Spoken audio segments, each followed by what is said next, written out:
All right, and we are live, but we got to bring our Facebook communities real quick. So I've got 1, 2, and 3. We're all over the place on Facebook. So while that's happening, we're going to let the stream breathe. Take a nice deep breath of this muggy Georgia air that I happen to be in while Zach's over there popping his pills, getting ready to go. You know he's fired up. And welcome in, everybody. This is the Huddle Up Pod, powered by Blue Wire Pods. I am Scott Kennedy. I'm your guest host for the week on the evenings. You may have seen me before on Broncos for Breakfast or, all week. Been all over this channel.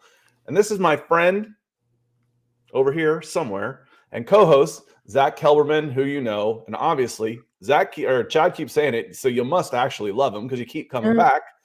And Zack, how are you this evening, my friend? Tic Tacs, not pills. Don't freak out anyone. There they are. I'm keeping orange little pills you're popping there. Best flavor. I don't care. Fight me. Best flavor of Tic Tacs. I'll get rid of them in a second because it's inhibiting the way I talk. But I'm excited, Scott. We have some news to go over. Broncos news. There was the signing of K1 Williams, a slot cornerback. Russell Wilson's passing camp. And now the latest blockbuster out of the AFC West. Tyreek Hill traded to the Miami Dolphins.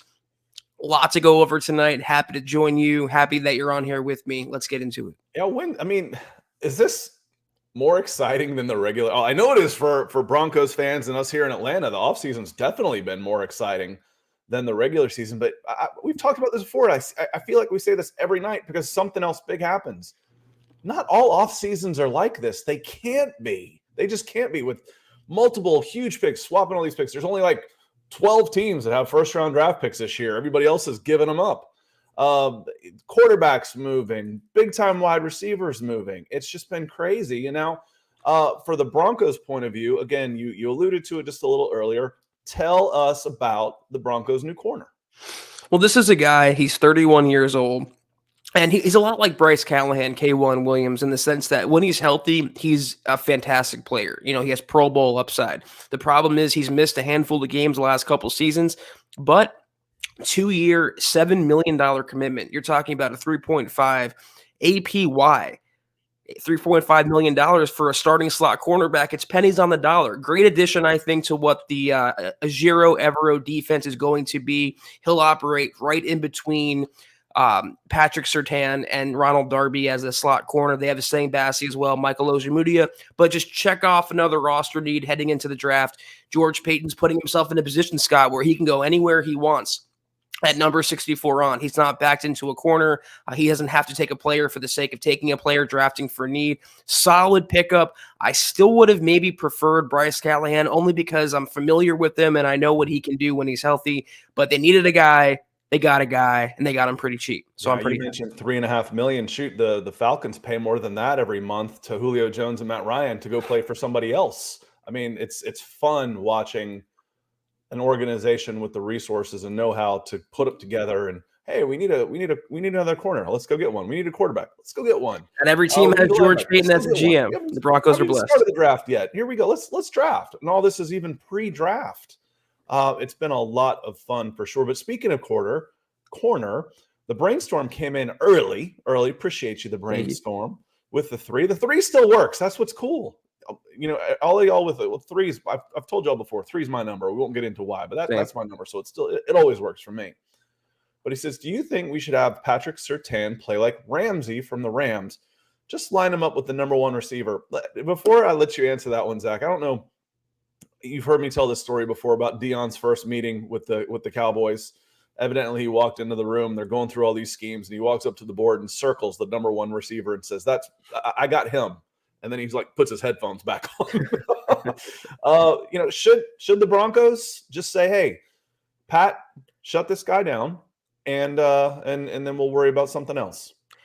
Well, it depends on the team. It depends on the matchup. What happens if a team has 2 number 1 receivers? So you're going to put PS2 on. Like, let's say you're facing Tom Brady and the Buccaneers. Do you put him on Mike Evans or Chris Godwin? It depends who the better matchup is. But I have no problem utilizing PS2 like a movable chess piece and having him guard the opponent's top receiver because he is the Broncos' top cornerback. In theory, that works, but he's going to be a boundary guy. I don't see him playing too much on the inside, Scott. They're going to have him play along the outside along with Ronald Darby, and as long as he continues to grow, whether he becomes the next Jalen Ramsey or the first Patrick Surtain II, that sounded weird, but you know what I'm talking about. He's going to be a phenomenal player, and I think an all-pro this season.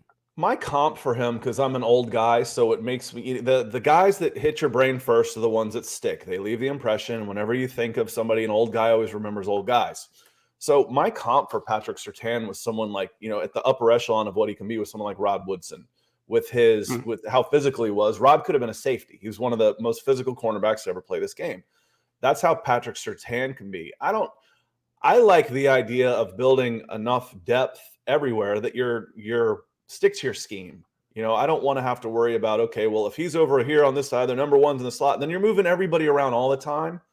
And that's fine if you're scheming that way. But, maybe Ronald Darby isn't comfortable moving from side to side or whatnot. I kind of like the structure and then the ability to then be flexible within the structure rather than moving him around. And like you say, when that's done, honestly, I actually like it. And I can't remember who it was, but where you put your number one guy on their number two receiver and then you double their number one. Yep. That's the way I've seen it done too. And I actually like that a little better because in this day and age, most number one receivers, with the way the rules are, they're going to cook a corner. If you single coverage in this league with this much time, all the protections for the quarterbacks, all the protections for the receivers, they're allowed to get away with murder.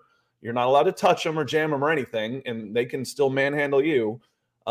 Most number one wide receivers are going to beat up on number one corners. So I like having the double team in that regard. And the good thing for Denver is if you double team a receiver, you're probably using Justin Simmons, who's basically another cornerback out there. He plays every spot in the defensive backfield. I'm actually on board with that as well, Scott. But I know it's offense. I want to make one analogy. I love what Nathaniel Hackett said. It'll always stay with me because it's so, I think, crucial in this day and age in the NFL. He said the players become the system. So when you have a player like Patrick Surtain, he becomes a system. Wherever you need him, he will be, and he will always be an asset to your defense. I literally cannot wait to see him take that huge, not just a teeny step forward, but a leap forward in year two. Yeah, and if I don't have a nose guard and my heaviest defensive lineman is 305 pounds, why would I play a 3-4?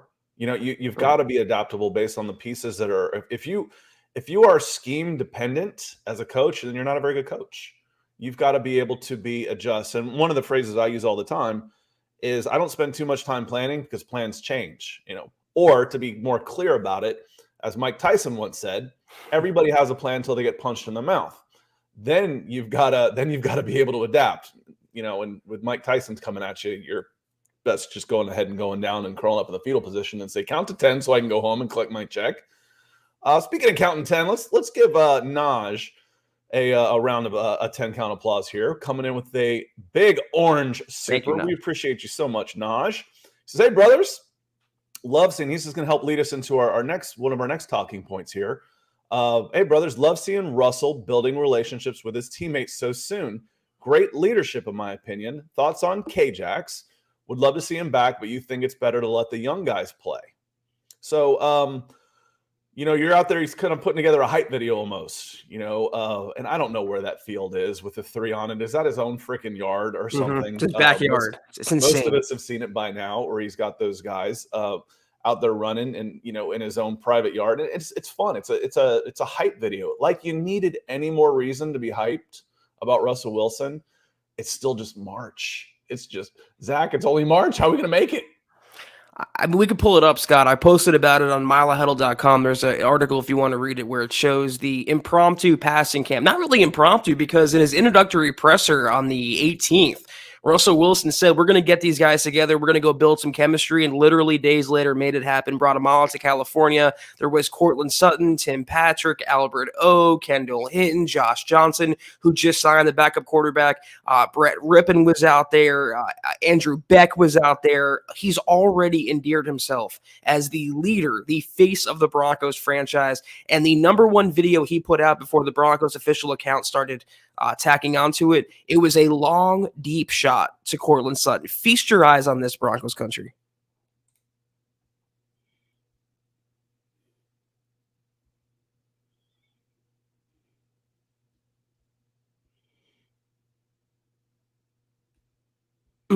Get used to that.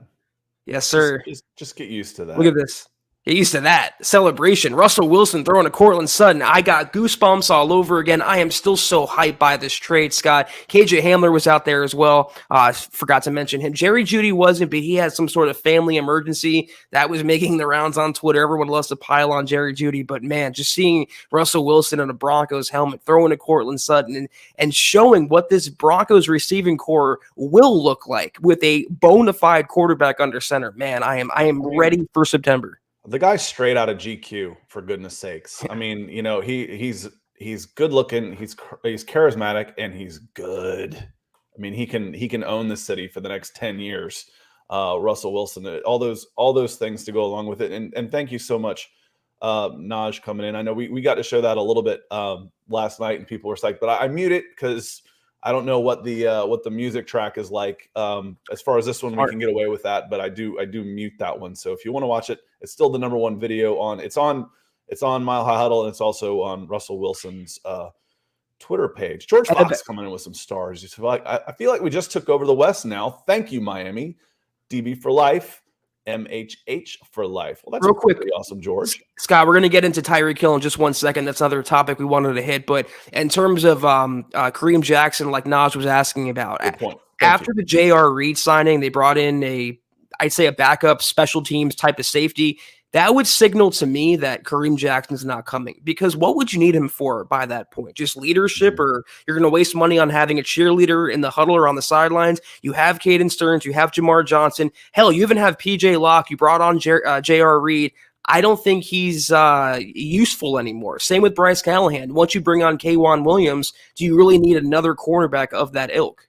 I don't think so. Yeah, you hit it, because I was going to say the same thing with Bryce Callahan. That ship's probably sailed now. Does this stop you from going and getting a right tackle, the moves you've made? No, I don't think so. I think you watch for those positions in the draft, but as far as free agents goes, and I do. Zach and I have talked about this the past couple shows on Sunday and Monday. I like Kareem Jackson. I like his fire. I like his heart. I like the fact that he always looked like he was ready to play when not everybody did last year.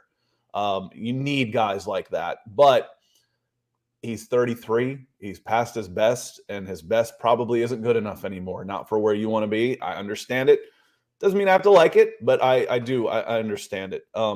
George coming in with one of our other topics we'll get to says, I feel like we just took over the West. And is there a power shift? I know I looked at his career numbers, and the two teams that are going to be happier to not see Tyreek Hill are the Raiders and the Chargers, because he really torched them. It was almost like 250, 300 yards more in his career games. He has rushed the most against the Broncos, but Tyreek Hill gone. I mean, where's this stuff coming from, man? That one didn't even marinate. That one was out for okay, he has seek permission to, the report comes out from Rappaport or Schefter. The Chiefs have given him permission to seek a trade, and by the time you get up the keyboard that you're done hatting that out and hitting publish, oh yeah, the trade's in. So that didn't take long to the Dolphins, who beat out the Jets. I thought there'd be two better front runners for Tyreek services than Miami and New York, but c'est la vie. In Miami, it's a nice landing spot. Working with Jalen Waddle, working with obviously Tua at quarterback, and Mike McDaniel, the new head coach, what he's assembling. They signed Chase Edmonds. They just signed Teron Armstead. He's building a little super offense there in Miami. I want to see how they do. Obviously a downgrade, though, in terms of quarterback, going from Patrick Mahomes to Tua or Teddy Bridgewater, the new backup / pinch starter in Miami. But for Kansas City's point of view, it was so surprising. I woke up and saw they were knee-deep in discussions. I'm like, wait, did I miss something? Was he suspended? Did he get into another domestic violence incident? He's a fantastic receiver. His name has been cleared for a few years now. He's the staple of that offense, not named Patrick Mahomes. I don't know why they decided to move on. Even though they got somewhat of a haul for him, first-round pick, second-round pick, he was the catalyst that made that offense go. How are you going to replace him? You signed Juju Smith-Schuster. You think that's going to replace Tyreek Hill? And one more point, Scott. I was going to use the word like rebuild when it comes to Kansas City, but then again, you can't rebuild when you have Patrick Mahomes. I just don't see. I don't know what Andy Reid's trying to accomplish, but it doesn't fall that down. Basically, the initial report said that they had basically made him an offer that would have made him the highest paid receiver, and it wasn't good enough for him. So this was a Tyreek Hill decision. He basically worked his way out of Kansas City Chiefs. So why? Because he saw the contract that Christian Kirk got. He saw the contract that Devontae Adams got by saying, I ain't playing on a one-year deal. Are you joking? Not with the way guys are throwing money around. And the contract extension and restructure with the Chiefs broke down, and he had 1 year left on his deal. So you ask a guy that wants out, and you could move him now or lose him for a third-round comp pick next year, and he's playing disgruntled anyway. Or you could pick up a first, a couple of seconds, and two more things and get a nice haul for him. So the Chiefs were put in a bind and got a good return. And like you said, Miami's putting some nice pieces together in the AFC. NFC, what does NFC stand for now? Not for championships. I mean, it's I know that the Rams won it. I'm joking a little bit, but growing up as an NFC guy, a National League guy, the compelling games during the year this year, during the regular season, are all going to be in the AFC. Goodness gracious, what fun that's going to be. Howie coming in real quick saying, so what's the dirt on possible free agents for these Broncos? There's a lot of dirt, Howie. Want to say thank you because we'll get into that a little bit, a little bit. I want to, yes, Freud says there are no accidents. I want to get into the rest of the chat as we come back to that, but I wanted to say thank you for the stars and thank you to Phil McLaughlin as well as we work our way down the chat, because I know there's some good size ones coming in, including this one. Michaela. Wow. Thank you. I feel weird since I've never met you saying the Duchess. I hope that doesn't sound weird coming from someone. It's like, I don't feel like I've earned the right to call you the Duchess. I need to like bow down first or something. So, but Michaela comes in and says, hi, Zach and Scott. I wonder if KC will slide to the bottom of the AFC West. Can't wait to be on the show this Sunday. A bit nervous. MHH forever. I probably knew that and had forgotten already. I think that's going to be pretty awesome. Personally, Zach. I mean, Michaela, you've been on before. You killed it. You'll kill it again. I have no qualms about you. And again, thank you so much. I say it every podcast, but it's absolutely warranted. You are incredible, and we appreciate your generosity. I'm there with you, though. Say what you want about McDaniels and the Raiders and this and that, but they've made some nice additions to their roster. I like the Adams trade for what he can do with Derek Carr and some of the defensive pieces they have with Chandler Jones and Max Crosby. Chargers, I mean, what they added to the defense with Khalil Mack and J.C. Jackson. They have Justin Herbert at quarterback. Again, it seems like the Chiefs overnight entered a rebuild, and I really can't use that word, but I want to. So, yeah, I mean, everyone in the West, especially Denver, is trending way upward. When it comes to Kansas City, when their biggest move of free agency was signing Justin Reed, the safety, and they traded Tyreek Hill, they're trending way downward now. So it seems like the kings of the mountaintop are no more, and it's up to the three teams below them to fight it out to see who's going to be on top. I think it is a reload. It's a reload, not a rebuild. It's okay. We lost this guy, but I got 5 picks to try and get it right, even if I just wanted to try and replace this one player. But again, several of those picks are next year. But they did get now. Which Miami did you look it up? Because Miami had a couple of first rounders, if I'm not mistaken. Which first round pick was it? How high are they picking now? I think they still have. I think they have another one later in the first. They gave the higher one, I believe. All right, so I like to look at Tankathon, Kansas City, San Francisco. So Kansas City has 29 from San Francisco, and then Miami to Philly.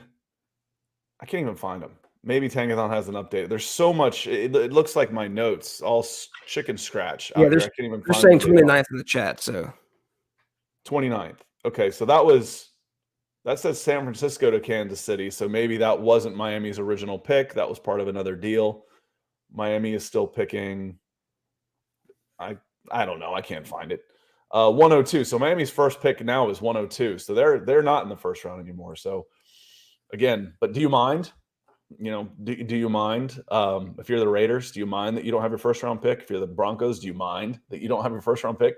No, you're pretty happy about it. Michaela, I like to say about doing stuff like this is just me and Zach chatting. I don't see anybody else.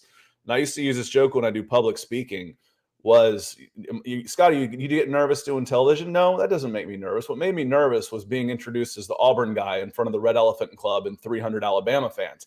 That made me nervous, public speaking.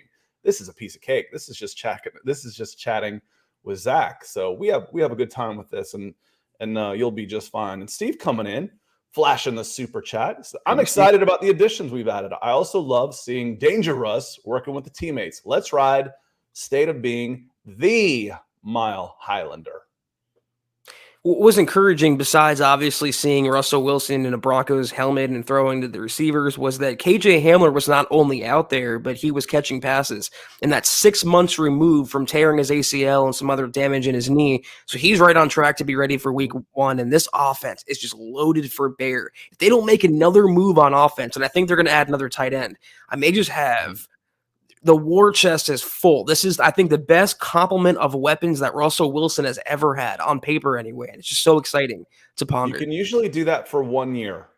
And then guys want to be the guy, where you can have all these guys. And then someone says, Jerry Jeudy or Patrick or Cortland Sutton or, one of these guys says, I want to go somewhere else where I can be featured because this is fun that we won. And we won, we got our ring. But I don't want to catch 40. I want to catch 80. And Freddie A, that feels like a new name to me, Freddie. So welcome in. And Freddie says, F them picks. Let's ride Broncos country. I feel like that's become a mantra now. The LA Rams made that, the copycat league. It's like, what do we want to take a chance for?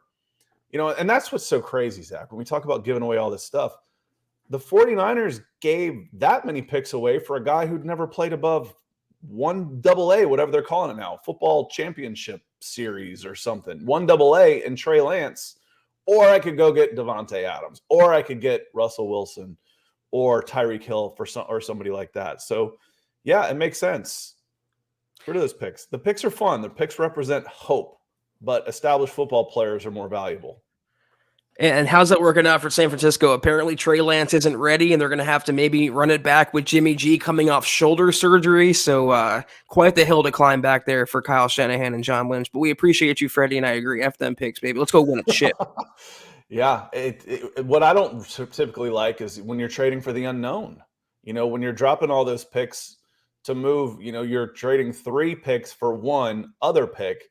That becomes a little scary to me just because, scouting for so long, there's just not always that big a difference. And you're almost as likely, if I got 3 picks down here for one of those guys to be as good as the guy that was taken up here. It's just the probability and the way human beings develop. I like having more picks, more arrows in the quiver. And Travis coming in. Travis, good to see you. He says, good evening, Zach, Scott, and Broncos country. A little disappointed in people at the moment. ESPN. Oh, yeah, I heard about this yesterday. Because this is really close to my house where this was going on, actually. ESPN reported the late Demaryius Thomas' house was burglarized, stealing thousands of memorabilia. Don't mean to change the subject, but this is beyond BS. This is where you have to pray to some sort of higher power, like in karma, in the afterlife, in something, that these folks get theirs, because you can get away with this stuff. He still had the security cameras and everything set up in the house from, when he was being monitored, not well enough, evidently. And yeah, I think there were some squatters, and then they just ransacked the place, and it's just awful. Just awful. It is beyond BS, but you know what? It's not too surprising. Unfortunately, not in today's world. These things happen, and people have no shame whatsoever, no conscience whatsoever. And like Scott said, karma will get them. I find it always works its way back, and hopefully DT's estate can get back the merch. That's ridiculous. Yeah, thanks for the reminder. I heard that yesterday, and it was almost being talked about as anyway. Moving on, because it's a unfortunate subject, but thank you for bringing it up for sure. Dave coming in. with the bright orange super saying evening. I love dropping the G. It's just easier. Why do we need a G? Evening, MHA. Some of us have mused a possible trade up in the draft again. Is that in Peyton's wheelhouse at all? Wilson trade is a no-brainer, but I'm still jacked about the new coaching staff. Cheers, all D in BC. I just don't see trading up who they're going to trade up for at 64. Like, unless you fall in love with a right tackle or, I don't know, a corner or a safety, linebacker, I just don't see Peyton doing it. He made his one big maneuver and surrendering capital that he holds very, very valuable in draft picks for Russell Wilson. That's a great trade. No one's disputing that. But to move up again and then further weaken your compensation you have for the draft, I don't see him doing that. He might move up maybe 1 or 2 spots and give up a 5th or a 6th. But if you expect him to move from 64 to like 33, I wouldn't count on that. Yeah, that's kind of what I see, Zach, is let's say I'm sitting at 64 and I really want, say, offensive tackle Abraham Lucas, and we're at 49 and 49's on the clock. Now I'm starting to get a little antsy. 50's on the clock. Okay, we made it to 50, 51. Okay, to hell with it. I'm going to throw the pick we got from Detroit at 145 with our 64, and I'm going to move up to 50. I don't see putting a big package together to move back up into the first round. But absolutely, 1, 2, 3, 4, 5, 6, 7. I count 8 picks. Could you put 2 of those together to move up within the same round or maybe up a little bit? Absolutely. Are you going to move back up into the first round? No, I don't see that happening at all. I would love as many picks in the second round as possible, in the second and third rounds of this draft as possible. And Dave, thank you for the question so much. I could even see Peyton moving back from 64 to like 70, for example, getting a 4th and then moving up in the 3rd, let's say, using that 4th round pick. He will make one maneuver, but he's not going to jump up 20, 30 spots, in my opinion. Yeah, it could be, like you said, I think that's what the Broncos did with the Falcons last year would make perfect sense. Right. They moved up from like 38 to 33, and the Falcons picked up a 4th. Do that in reverse. Move down from 64 to 68. Maybe you get another 6th out of it. Sure. And draft a guy who is an electric punt returner but can't play anything else. So be it. We got Chase hopping in, $2 super. Thank you so much, Chase. Good to see you. Hope you're having a great Wednesday. Chase goes, what's the realistic expectation for, I'm assuming, KJ Hamler next season? And I'll take this one first for a second, Scott. Whatever you get out of KJ coming off that ACL, I think is going to be a bonus because let's be frank. He's a speed guy. He's a guy that can run 9 routes really well and run faster than opposing cornerbacks. You have your possession guys that you're going to lean on in Cortland and Tim. And then you have the wild card, the do-it-all, the route-running, precise guy in Jerry Jeudy. Where does KJ Hamler fall? Also, you have Albert Owen there now, a pass-catching tight end. If you can get 400, 500 yards out of KJ Hamler and like 5 to 6 to 7 touchdowns, maybe on deep balls or even just deep ball attempts to keep the defense honest, I think that's realistic for KJ. I think it is just an amazing sign that he's out there running right now. Right. If he's out there running routes right now and doing even light lateral movement, he should be okay. He should be ready to go at what version of himself, but he should be ready to go beginning of the season. That's another 6 months away. And typically 6 months and you're active again, another 6 months to heal. And depending on how bad you do in ACL, for a player like him that's a speed dependent, it can be an 18-month full recovery. But they're getting better. So even in a year, now keep them healthy. I've seen some things, Zach, talking about, who can return punts or kicks. Let's try KJ. No. Not a guy that you've got injury concerns with. No way. You use expendable 6 rounders, undrafted free agents to do that type of stuff usually. So you're not somebody you're counting on in your regular offense or defense. And speaking of unfortunate injuries, as Yordi Lopez points out, David Ojabo, man, I mean, torn Achilles, done for the year. Draft stock takes a major hit. Could have been a first rounder. Now he'll be what, Scott? Like a mid-round pick, if that, maybe. I need to look this up because I keep asking the question. Well, look it up, dummy. That's what Google can do. In baseball, if you don't sign, you go back into the draft pool the next year. So if you can do that in the NFL, I'd say, listen, I'm out. I'm not going to be drafted. Then I think you are an undrafted free agent. I don't think you go back in the draft pool. but he might be better off as an undrafted free agent, not getting drafted at all, and say, listen, if you do this, I'm not going to sign. Because you don't want to get locked into a 5th-round draft pick type of contract for 3 years when you could work your way back up into a first-round type of ability in 12 months. So if it's my Achilles, I spend the next 12 months becoming an absolute freaking monster, getting healthy, going out, showing my agility, doing all of those type of things that he got hurt doing the pro day on. And I say, okay, who wants me? And then maybe I'm an undrafted free agent. I would turn down if he falls out of the second, I'd turn it down. I really would. I could have sworn it was Achilles, but we have Mike saying ACL. Wasn't it Achilles, Scott? Everything had said Achilles before. So I that may have been updated. I had heard Achilles, but I haven't, to be honest, I hadn't fallen. And I'd almost rather it be an ACL. Yeah, for sure. Depending on the tear or the rupture. I watched two young athletes. One was 19 and one was like 23. Soccer players. They did them within a month of each other. One took almost 2 years to fully come back from it, and one was back on the pitch in a couple of months, but he wasn't the same. He wasn't the same again for another year. So the Achilles, usually that's an older guy's injury. That they've been happening to the younger guys, to me, is a little weird. The first time I ever even saw an Achilles was Dominique Wilkins when he was about 30 years old. Now they're becoming more and more common, and I don't know why, other than the fact that tendons and ligaments don't keep up with the muscle development that people are getting with all of this extra training. It's a great point you made about rather it being an ACL. Medical technology has improved where you can look at KJ Hamler, for example, 6 months later, but Achilles, that saps your explosion. And for a linebacker like Ojabo, you need to push off your foot and use your lower body for explosion. But Jeffrey Simmons is a name that comes to mind. I have a redshirt guy. The Titans got him at a reduced discount, and he's paying dividends now. I think if Ojabo could come back, you get that guy as an undrafted free agent, don't commit too much, low risk, high reward. If he comes back healthy, he would pay off. But I feel terrible that he's out for this year at least.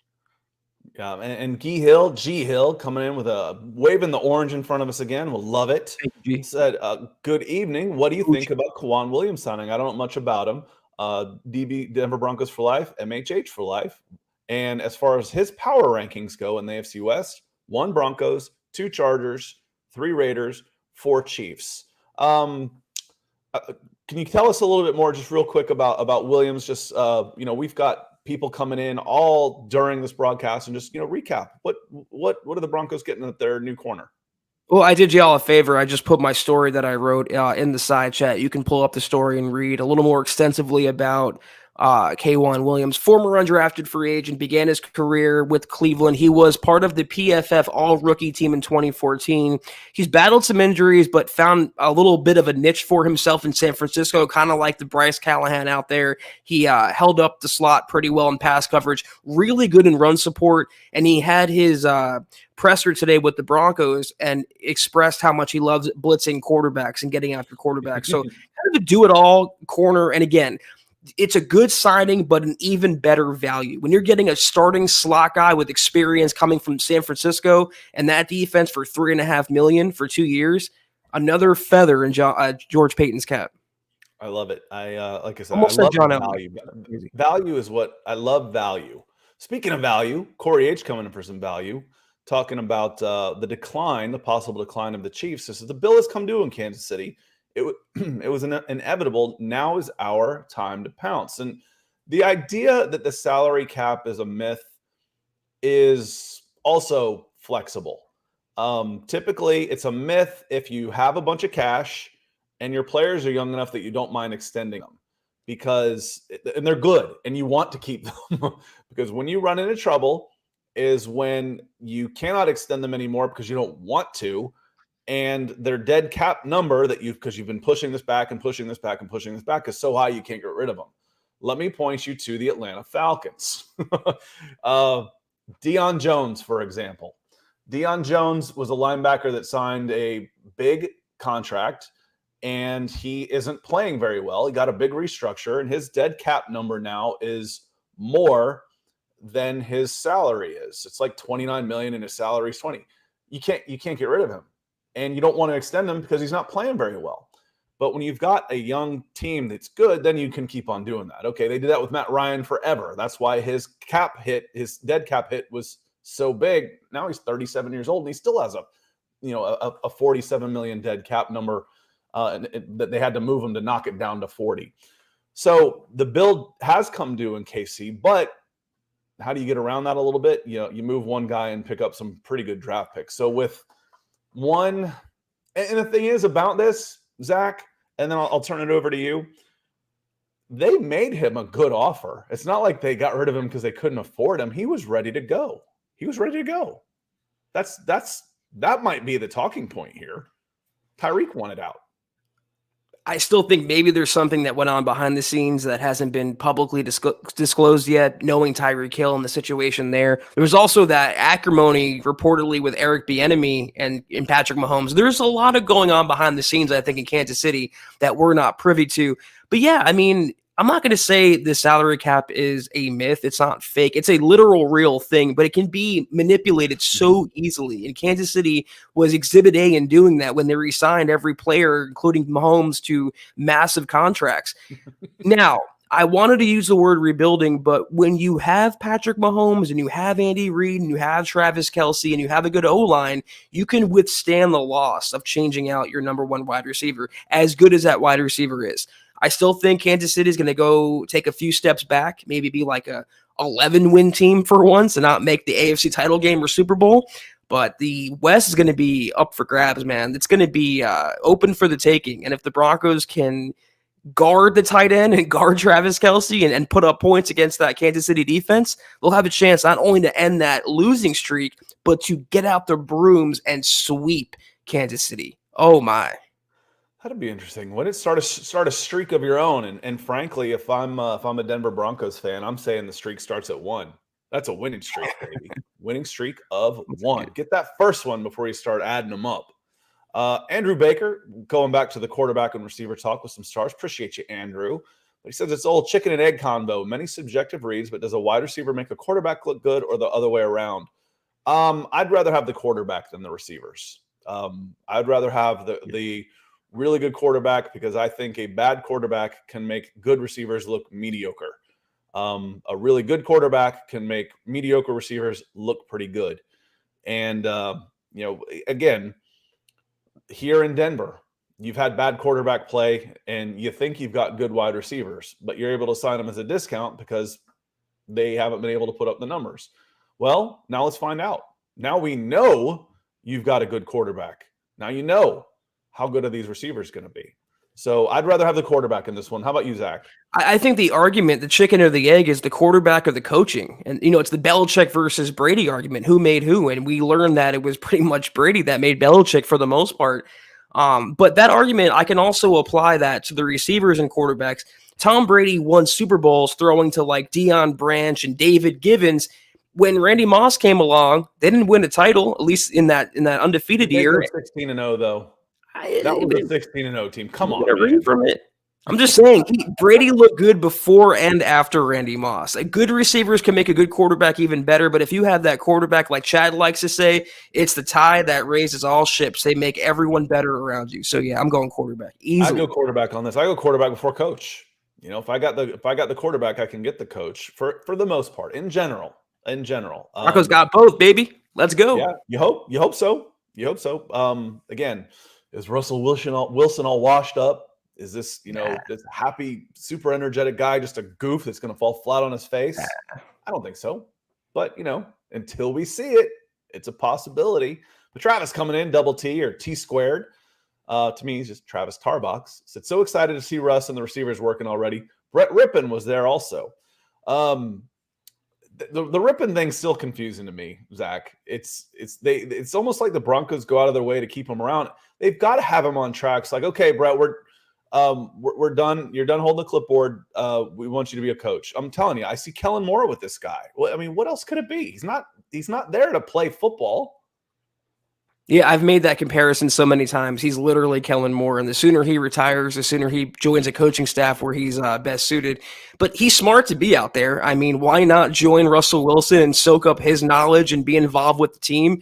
He's lucky to come back on his exclusive rights tender. So I like to see the camaraderie being formed and him being a willing understudy to Russell Wilson. I just love, more so than Rypien being there, the fact that Russell Wilson organized that camp so quickly and got it done. There was nothing publicized about it. It wasn't for social media likes. It wasn't for the public. It was for his teammates. And the Broncos finally have an adult at quarterback. They finally have a real man at quarterback. And I cannot be. There were some PR reasons there. They wouldn't have the cameras going, the branding and all that kind of stuff. Yeah. So there's some stuff there. But again, it's to me, like I said, I use the phrase hype video. And that's what it was. It was a hype video. Are you hyped?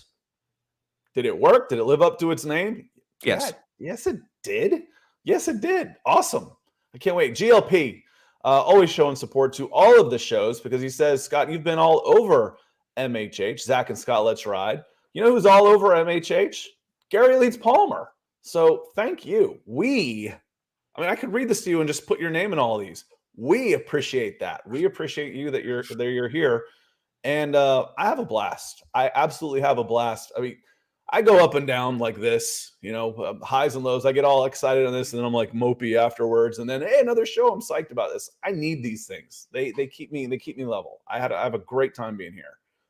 Yeah, Scott says he can't live without us off camera, so that's a little fact that y'all don't get to hear about usually. But we got Luke Wright hopping in $1.99 super. Thank you so much, Luke.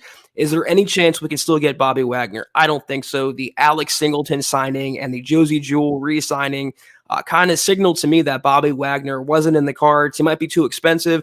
I've heard Dallas is interested. I heard he might visit the Rams, or the Rams have interest. He's going to go somewhere. He's going to get a pretty penny, and I don't think the Broncos are going to be the team that forks over that money, as luxurious as his addition would be to the defense.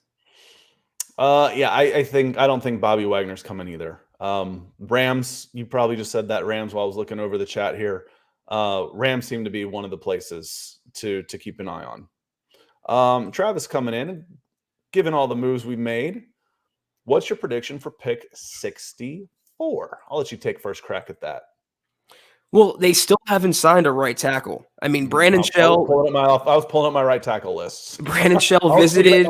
List. That's where I was going. That's why I sent it to you first. There was no offer that was extended as far as I know. He wasn't signed as far as I know as of the publication of this podcast. They brought in Tom Compton, who's not a viable long-term starting right tackle. It's the one position that George Paton is pretty much leaving bare. And that would lead me to believe he plans to fill that through the draft. And he even mentioned that in a presser recently. They asked him about right tackle, and he said, yeah, we'll look at free agency, but he referenced all the available draft picks and remaining draft picks he has. I mean, he's pretty much laying the foundation for taking a tackle at 64 or thereabouts. I'm going to put two down. I'm going to go Abraham Lucas. That's my guy. And I've said I'm not ready to Spencer Brown. The guy I am ready to Spencer Brown is Christian Watson. That's the hill I'm going to die on this year. I loved Spencer Brown as my underappreciated performer. My guy this year is Christian Watson, the wide receiver. But I do really like Abraham Lucas. And if he's at 64, take him. Jasmine coming in. I feel disrespected. Why are people in analysis doubting our team? Nick's not doubting the team. Nick is bubbling with excitement, but he also has a little bit of the cynicism. I might be rubbing off on him on that. I'm not allowed to have nice things. It could be Nick Wright. Champions League, then the government takes over the team and they trade away your best player and all these type of things. How is Herbert a better quarterback than Wilson when he hasn't even made the playoffs? I wouldn't put him there. No way. If I got one season, it's Russell Wilson. If I'm picking a team as an expansion franchise, I might go Herbert because I need the next 15 years. One season, it's Russ. He's a much more proven asset. I don't think he's doubting. Again, like I said just a couple minutes ago, you've got, is Russell Wilson washed up? Is this unproven quarterback coach, Aaron Rodgers, clipboard holder, that's your head coach? Is he going to get it done? You got a bunch of college guys in here running things. Those are the question marks, but to me, they're little questions. Little. Not the big one like you had is, can we get better quarterback play? If not, we're sunk. What are these questions for ants?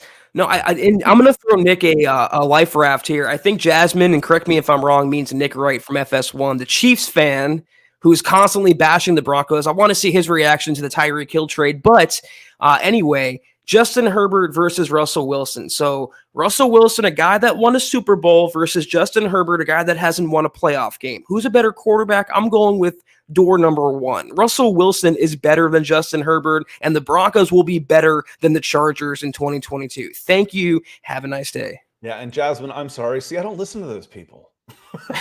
Plain and simple. I don't listen to them. I don't care. If I want an opinion, I'll give you one. So I listen to news. I follow the news guys. Rappaport, Schefter, Pelissero. Those are the guys I listen to. That way I can make my own opinions. I appreciate what those guys say. They help drive traffic, but I don't care. I don't care what Stephen A. Smith has to say about anything. Anything. I don't care. So yeah, sorry. Maybe the wrong Nick. Jasmine, let him hate though. Let him hate. Yeah, Trust let him hate. It doesn't matter. You know, I said the only time it matters is if you know better and it affects Vegas in any way. Go make some money off of their stupidity. Go make some money off their ignorance. And Jasmine, appreciates you as always. Shane coming in with the stars, saying, evening, Zack and Scott. Watching the videos coming out of the Russell Wilson 3 throwing session with the offense has me beyond excited. Outside of RW3, what do you believe is the best free agent pickup? I mean, to me, it's Randy Gregory. You're getting maybe a franchise caliber pass rusher in his prime, or right out of it. I think he's pretty much in his prime because he's first getting a multi-year deal now, and you're getting him for $6 million in year one. You're incentivizing him by showing him that commitment, showing him that trust, and he is. I promise you guys, put aside the baggage, put aside the suspensions, and even the injuries for 1 second. With his caliber of talent, with what Evero wants to do on defense, opposite Bradley Chubb, playing in front of that secondary and behind that line, it's going to be a problem for opposing offenses, and he's going to make good on every penny he gets from that contract. So yeah, it's Russell Wilson number one, and to me, Randy Gregory number two, and then a steep drop after that. Yeah, and then Shane, when you say best, I also think of value. Randy Gregory's on a $7 million cap hit. Are you joking? That's less than Bryce Callahan and Melvin Gordon last year. You're getting Randy Gregory for that? Come on. Yeah, that's an excellent piece of business. So for me, if I really wanted to get technical, since Russ was acquired in a trade, I'd say your best free agent pickup is Randy Gregory. But yeah, I mean, Russell Wilson's the guy here for sure. If I could just coming in with some more stars, appreciate you there. George Payton for 1 second. You talked about Randy Gregory's cap number. DJ Jones's contract came out, and his 2022 cap hit is a little over $4 million. So in other words, the Broncos landed 2 defensive starters, Gregory and DJ Jones, for a combined 2022 salary cap hit of $10 million, pretty much. That is. Do I have to keep referring to what clowns the Falcons are? Yes. Julio Jones, who's not even in football right now and hasn't played for the Falcons in 2 years, has a $15.5 million cap hit for the Atlanta Falcons. I mean, I don't think I like bringing some of this stuff up just so, because we get tunnel vision on our own teams. Just it helps bring some perspective to how good these moves are. You're like, well, how good is this guy? It's like, he's good and the deal is great. The deal's amazing. So, George Payton for president, he'd get my freaking vote. Yes, sir. George Payton 2024, baby. I saw, let me see. I think the chat jumped on me a little bit down here because I was far enough behind. So let me scroll down a little bit. Jacob Foster, the silent one, also coming in, if I can find him. That was about 10 minutes ago. So that would be a while back. So go ahead and show that last one, Zack. Yeah, I saw something from G. He says, I appreciate you, G, so much. $20 super. I definitely appreciate that. Zack, what would you rank the AFC West defenses? I'll give this over to you, Scott, in a second. Kansas City last. I would say Raiders third. honestly, y'all are going to roast me. I'm putting the Chargers second. Call me a homer if you want. On paper, this Broncos defense finished top 5 in scoring last year with grumpy Uncle Vic Fangio and not a lot of the same firepower they have now. Chargers, I mean, the Khalil Mack trade and J.C. Jackson addition looks good on paper, but what the Broncos have done and how they've supplemented that defense already, I'm going Denver number 1. I think it's hard not to. I mean, where did it finish last year? So 2021 defense, total yards. The first one takes me a while to get down to. Denver Broncos was first in yards against. And again, a lot of that was they kept the possessions down, So again, they playing suffer ball, and it's like, okay, you didn't give up many points and you didn't give up many yards, but you each only had 2 possessions in the first half. My God, that game made me want to poke my eyes out. So I feel like some of that's a little skewed. I think you could give up more yards and be better on defense and create more turnovers and more scoring plays from your defense this year. The Chargers were next, and the Raiders were right there too. So they were pretty good on defense overall, actually, the other two. So I don't think that's a problem at all. I mean, if you look at what you said, Zach, the order you put them in, that's the order they finished last year. And Denver's gotten better on defense. The Chargers have gotten better on defense. The Raiders lost a corner, Casey Hayward, who was pretty good for them last year, but their imports have been pretty good. And what have the Chiefs done to get markedly better on defense, because they were down towards the very bottom? So I'd go the same way, Zach. I think that's fine. That's where they finished last year, and I think that's where the offseason acquisitions would keep the teams right now. Yeah, Kansas City lost Tyrann Mathieu and Melvin Ingram. All they gained was Justin Reed, as far as I know. So, yeah, they're definitely dead last. And the Los Angeles Chargers run defense was booty in 2021. It was bad, capital B. The Broncos run defense wasn't that bad. So, slight edge. It's a Broncos podcast. I'm going with the orange and blue. And Freddie A. and Lane, appreciate the stars. Freddie A. coming in saying Bo Jackson did that back in the day. Well, so did John Elway to a certain extent. Were drafted and said, I'm not playing. I'm not going to play this year. But Bo said, I'll go play baseball. You draft me, I'll go play baseball. And then he was a free agent. I don't think the Raiders, or did they take him in a supplemental? I don't remember for sure. I have to look that back up. But yeah, he had said that he wasn't going to play. And it's nice having options like that, since the only professional football league in the world, for the most part, doesn't give you a whole lot of options for players. You're not really an Oakland Raider. You're an NFL player assigned to the Oakland Raider branch. It's a little odd that way. We're just used to it.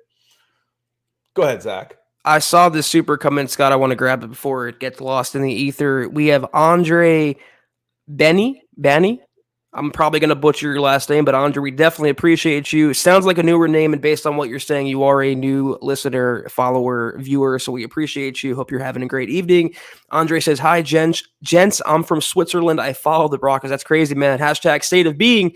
But not as close as a lot of you guys do. I just found out we got Wilson 2 to 3 weeks ago. Oh my God. I feel like I'm living vicariously through you right now. I'm so happy for you, Andre. Yes, the Broncos just landed in right now, actually, Russell Wilson. And also the other day, man walked on the moon. In case you wanted. We got to get the Jim Carrey meme. No way. That's awesome. Yeah, it's definitely real, Andre. Russell Wilson is the Broncos quarterback. And I even tweeted earlier today, I have like a daily affirmation about Russ. Don't let the Tyreek Hill trade distract you from the fact that Russell freaking Wilson, RFW, is the Broncos quarterback. So rejoice, Andre. The dark times are over. Andre, and thanks for coming. I had to look it up. I'm like, what does CHF stand for? And it says right there. I should have just read the chat. It says from Switzerland. So welcome. Appreciate you being here. Hit Broncos for breakfast too, where we do a show in the mornings, and that might be a better time slot for you at times. So lots of Broncos news and analysis available for you, and we're glad you're here with us tonight. Appreciate your chocolate and your coffee. And, if you're into cute blondes. Yes.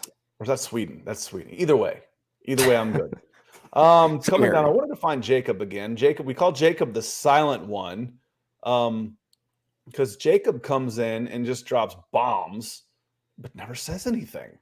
So when we're coming in and doing, when we do the leaderboard, when Chad gets back and he updates the leaderboard for stars, Jacob Foster is going to be right there at the very top. And Jacob, we love you for it. Like we said, if you ever have anything to say, man, shoot me an email.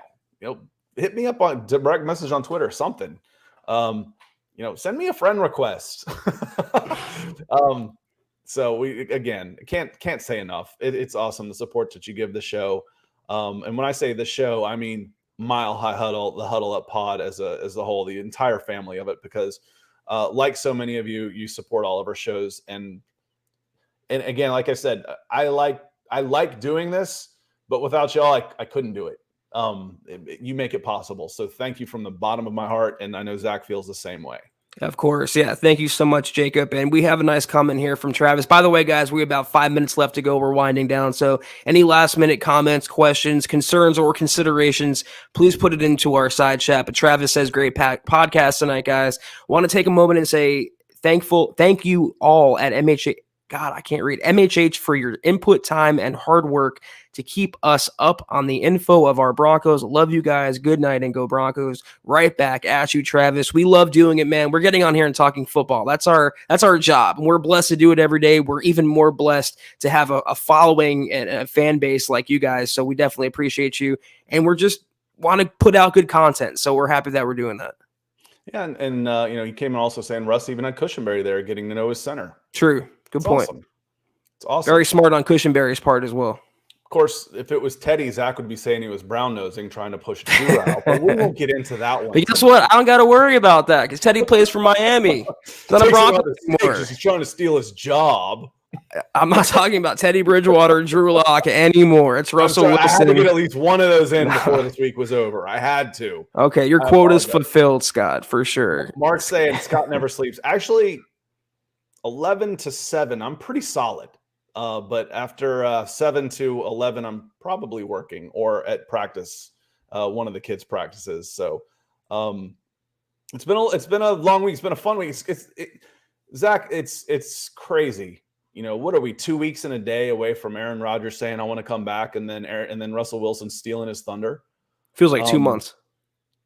It's been one hell of a month, that's for sure, and we're glad we get to spend it with y'all. So let me grow back because I see that the Travis Tarbucks and Travis Weber are coming in, and with a bunch of the stars, and I don't know if we're gonna get to all of them, but y'all know we'll make it up to you. As Zack, CBS Sports reported, Denver hasn't quite put the thought of Wagner to rest till he signs. I wouldn't either. I just think it's probably a long shot at this point. I would have to see that report. I haven't seen that, but I think anyone who's reporting that would connect the dots on paper. Russell Wilson, Broncos, inside linebacker, Bobby Wagner. It makes sense. I've heard Dallas and the Rams as landing spots for Wagner, but we'll see.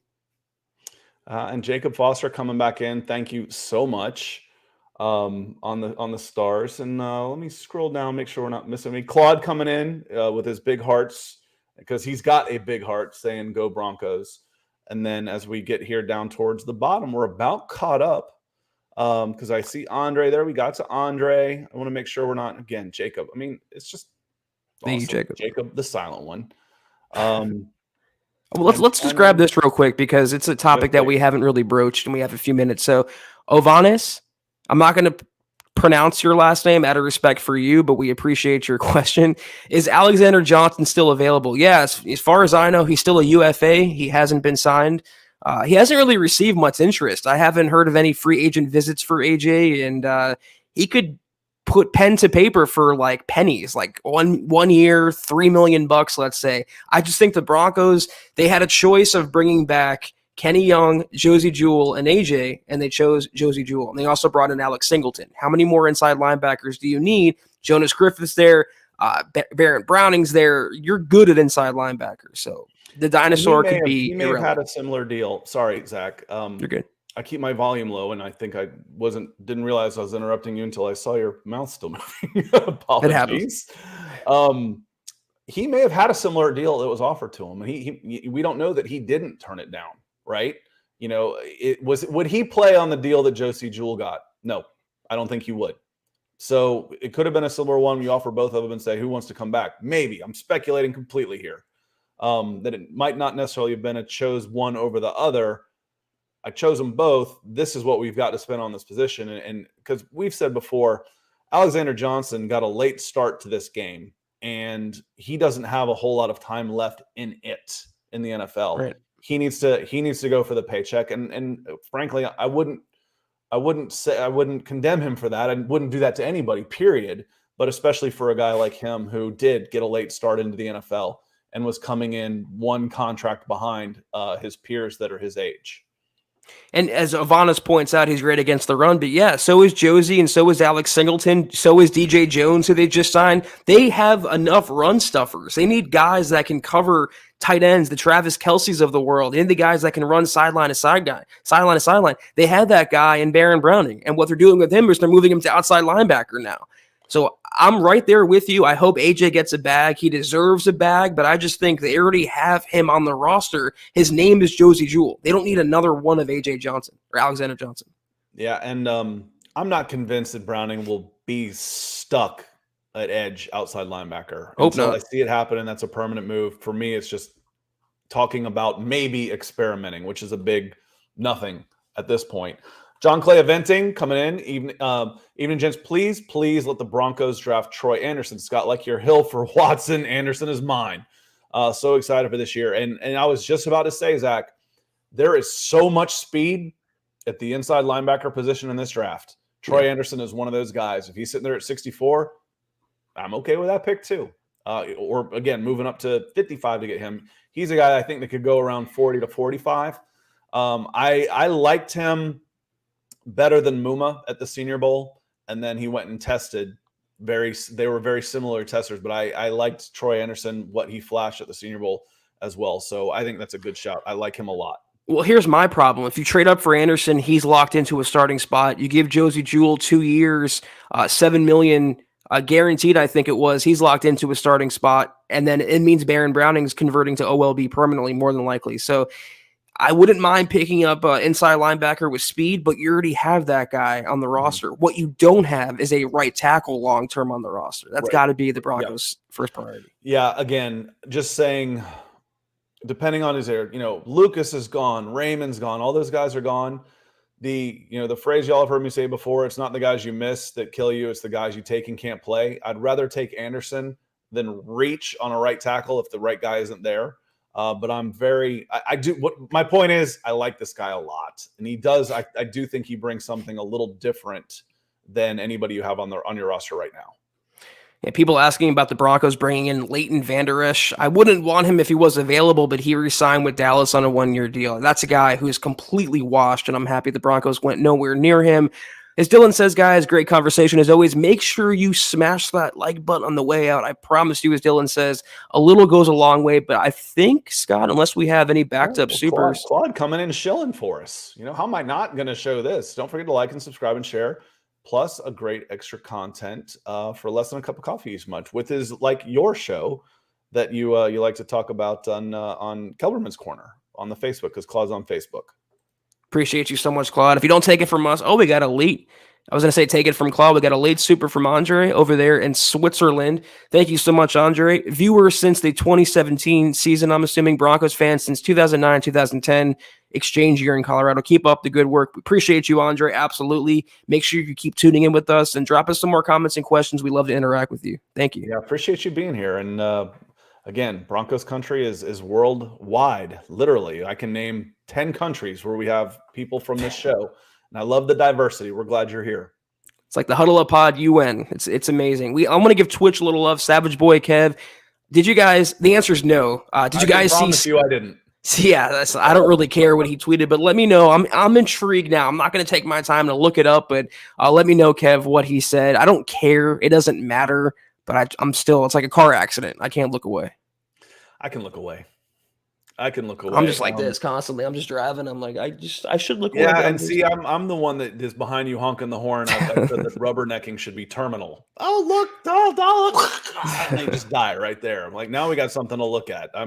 I have this much patience, so when I get behind you, and it's worse in the South. I've got a little bit. If my friend who was a football scout, was also a comedian. I'm like, if you let me do 2 minutes to open for you, I've got a bit about the different drivers around the country that I've had to live with. And the south of the rubberneckers, that's for sure. Tomorrow's show, we're starting with that. I'm holding you to it, Scott, but that is going to do it. West Coast of the selfies. They're like, oh, look, Doris, wreck, selfie. Save that, guys. Tune in tomorrow for more Scott's Tales from driving in the South. That's going to do it, though, for tonight's show. Be sure, until we see you guys next, which is tomorrow night, same time, same place, follow us on Twitter at Huddle Up Pod. You can follow the main account on Twitter for all your Broncos news, analysis, rumors, transactions, and more at Mile High Huddle. You can follow Scott on Twitter at Scout Kennedy. You can follow myself at Kelberman NFL. If you want a comfortable beanie like I'm wearing, or maybe nothing like Scott's wearing, go to huddleuppod.com and get yourself some merch. I promise you a lot of comfortable things for the spring and summer in that store, and facebook.com/MileHuddlePod. Like that page, follow that page. Guys, if you haven't, please go to Apple Podcasts and leave your football priest a 5-star review for a chance to win. Could be a beanie, could be a shirt, could be anything each and every month. But if you can't do those things, please, please, please do these 3 things. Subscribe, like, and share this video and every video you see on the MHH channel. Really helps us grow and reach more Broncos fans just like you. I meant to grab my Broncos for breakfast mug just so I could sit here like this while you were saying that, and I forgot. Should be a Huddle Up podcast mug, but you got a free dig again. I'm gonna have something tomorrow night. Until you do, I'm digging, baby. But that's gonna do it. I deserve it. It's not like I don't know what's coming. I almost got up and ran and said, "I'll go get it." It's just in my little kitchen right over here. Take care, guys. Have a great rest of your Wednesday. You as well, Scott. We'll see you guys tomorrow. Take care. As always, go Broncos. Let's ride.